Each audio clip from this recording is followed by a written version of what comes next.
जय श्री कृष्णा। आप सभी को मेरे इस YouTube चैनल पर हार्दिक स्वागत है, अभिनंदन है।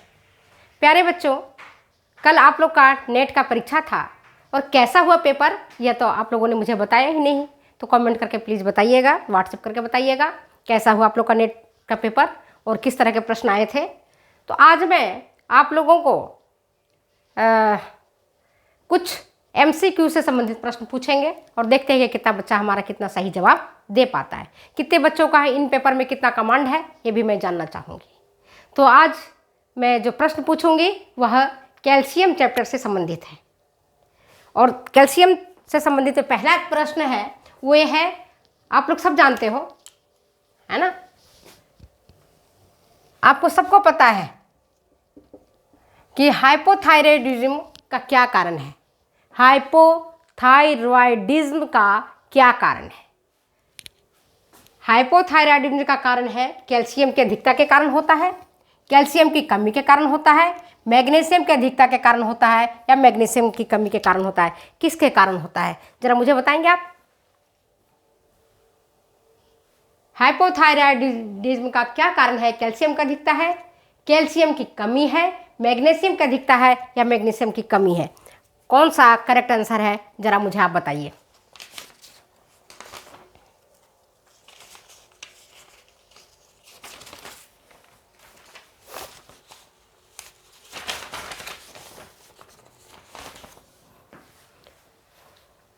क्या करेक्ट आंसर है? कैल्शियम की कमी। कैल्शियम की कमी ही इसका कारण है। कैल्शियम की अधिकता से हाइपरथायराइडिज्म की बीमारी हो जाती है और जब कैल्शियम की कमी होती है तब होता है हाइपोथायराइडिज्म। हाइपो मतलब होता है कमी और आप इसका जुड़ाव आयोडीन से भी है। अब आप कई बच्चे कंफ्यूज करेंगे कि आयोडीन की कमी से होता है या आयोडीन की अधिकता से हो जाता है, कंफ्यूज करते हो ना। तो यहाँ पर ऑप्शन देखना पड़ेगा हमें। ऑप्शन क्या पूछ रहा है? कैल्शियम से संबंधित प्रश्न है, यहाँ आयोडीन नहीं पूछा है, तो आपको कैल्शियम पर ही जोर देना पड़ेगा या जो पूछा जा रहा है उससे संबंधित मतलब उसका उसके साथ कनेक्शन है तभी उससे प्रश्न पूछे जाते हैं। दूसरा प्रश्न है आपका, मानव शरीर में, ह्यूमन बीइंग में किस मिनरल की सर्वाधिक मात्रा उपस्थित होता है? दूसरा प्रश्न क्या है? मानव शरीर में किस मिनरल की, किस धातु की सर्वाधिक मतलब किस पोषक तत्व कह सकते हो, यहां पर धातु भी छोड़ो। अगर प्रश्न आए मानव शरीर में किस पोषक तत्व की सर्वाधिक मात्रा उपस्थित रहती है? ऑप्शन आपके पास है कैल्शियम, आयरन, फास्फोरस और कोबाल्ट। इन चार ऑप्शंस में आपको ऑप्शन को करेक्ट करना है। करेक्ट आंसर क्या होगा आपका? कैल्शियम। मानव शरीर में सर्वाधिक कैल्शियम की उपस्थिति रहता है। हमारा बोन, मानव शरीर का जो बोन है उसमें कैल्शियम और फास्फोरस होते हैं, तो कैल्शियम की मात्रा सर्वाधिक होता है। नेक्स्ट प्रश्न है आपके समक्ष कि शैशवावस्था में कैल्शियम और फास्फोरस का क्या रेशियो रहता है? शैशवावस्था में कैल्शियम और फास्फोरस का रेशियो कितना होता है? 1:1 होता है, 1:2 होता है या 1:5 होता है या 1:3 होता है? क्या होता है करेक्ट आंसर? बोलो। शैशवावस्था में कैल्शियम और फास्फोरस का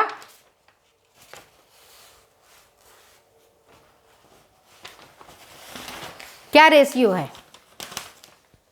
कोई बताएगा मुझे?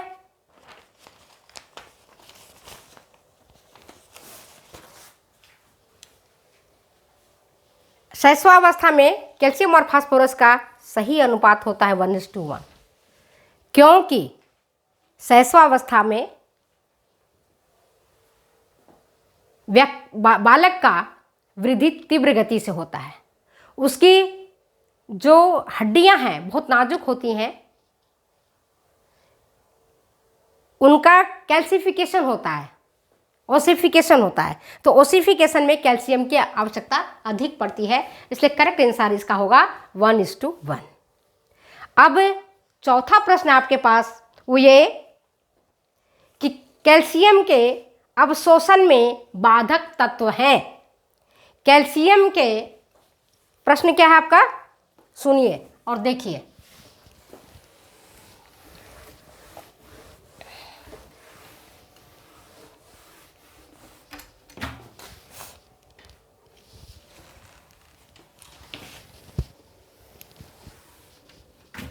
प्रश्न क्या है आपका, पांचवा प्रश्न है,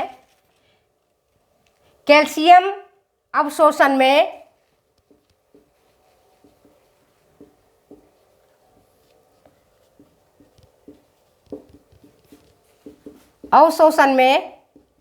बाधक तत्व कौन सा है।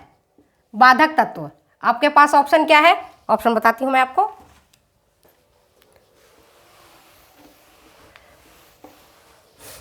बाधक तत्व कौन कौन सा है, इसमें से आपको बताना है। वसा, दूसरा लैक्टोज, तीसरा विटामिन सी और चौथा है आपका फास्फोरस। कौन सा ऑप्शन करेक्ट है। कैल्शियम अवशोषण में बाधक तत्व कौन कौन सा है, करेक्ट आंसर इसमें से कौन सा है ये बताओ।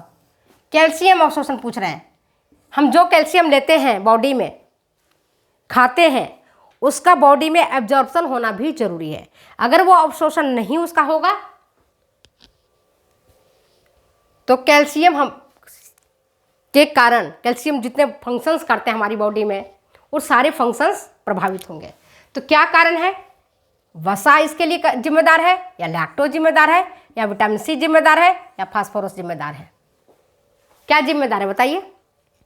करेक्ट आंसर क्या है, वसा। अगर आप अधिक मात्रा में वसा लेते हैं, सेवन करते हैं, तो कैल्शियम अवशोषण में ये बाधक होता है।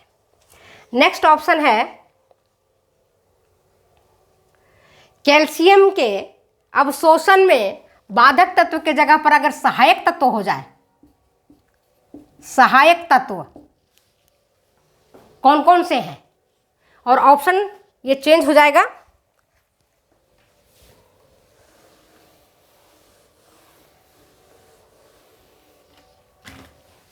कैल्शियम अवशोषण में सहायक तत्व कौन कौन से हैं, निम्न में से बताओ।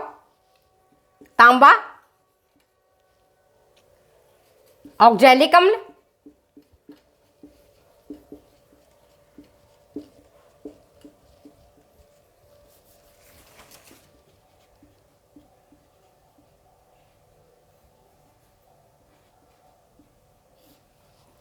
तीसरा ऑप्शन है आपके पास फाइटिक अम्ल,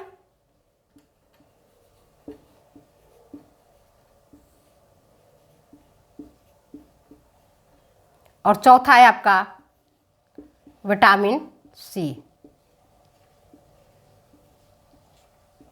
ये सब क्या है, सहायक तत्व है, बाधक तत्व है।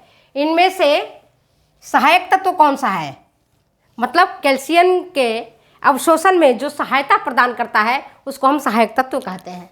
तो क्या है, पहला ऑप्शन तांबा, दूसरा ऑक्जैलिक अम्ल, तीसरा फाइटिक अम्ल, और चौथा है विटामिन सी। क्या करेक्ट आंसर होगा, करेक्ट आंसर होगा हमारा विटामिन सी। तांबा कैल्शियम के अवशोषण में बाधा पहुंचाता है। ऑक्जैलिक अम्ल कैल्शियम के साथ प्रतिक्रिया करके कैल्शियम ऑक्जैलेट बना देता है, तो यह भी बाधक तत्व हो गया, यह भी बाधक तत्व है। फाइटिक अम्ल कैल्शियम के साथ मिलकर के कैल्शियम फाइटेट बना देता है, तो यह भी सही आंसर नहीं है। अब कौन सा बच गया, vitamin C. Vitamin C calcium के अवशोषण में सहायक तत्व है। ठीक है, चलिए नेक्स्ट क्वेश्चन पूछते हैं आपसे। तिल बीज, ऑयल सीड्स, नाम सुना आपने।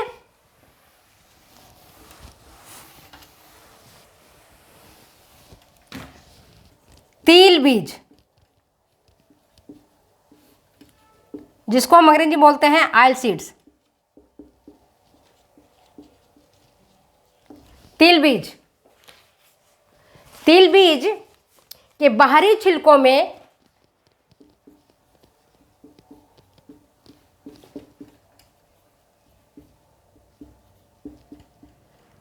में उपस्थित रहता है। क्या उपस्थित रहता है? जिसके कारण तिल बीज में अगर कैल्शियम है तो वो एब्जॉर्प्शन उसका नहीं हो पाता है। किसके कारण? तिल बीज के बाहरी छिलकों में क्या उपस्थित रहता है? ऑप्शन आपके पास है तांबा,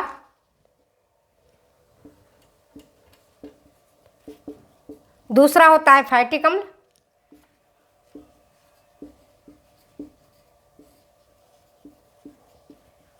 तीसरा होता है आपका ऑक्जेलिक अम्ल, और चौथा ऑप्शन है इनमें से कोई नहीं। चौथा ऑप्शन क्या है? इनमें से कोई नहीं। कौन सा करेक्ट आंसर ये बताइए आप।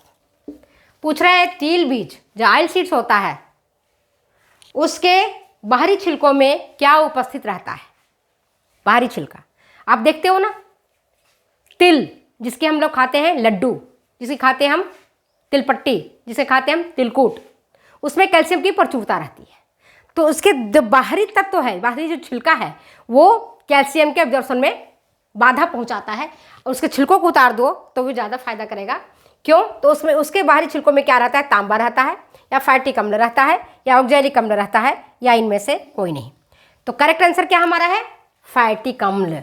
फैटिक अम्ल उसमें रहता है। अगर उसको हम हटा देते हैं बाहरी छिलकों को, तो उसके एब्जॉर्प्शन में कैल्शियम जो उसमें पर्याप्त मात्रा में है, या जो उसके भीतर जो अन्य पोषक तत्व हैं, वो भी हमारी बॉडी में आराम से एब्जॉर्ब हो जाते हैं।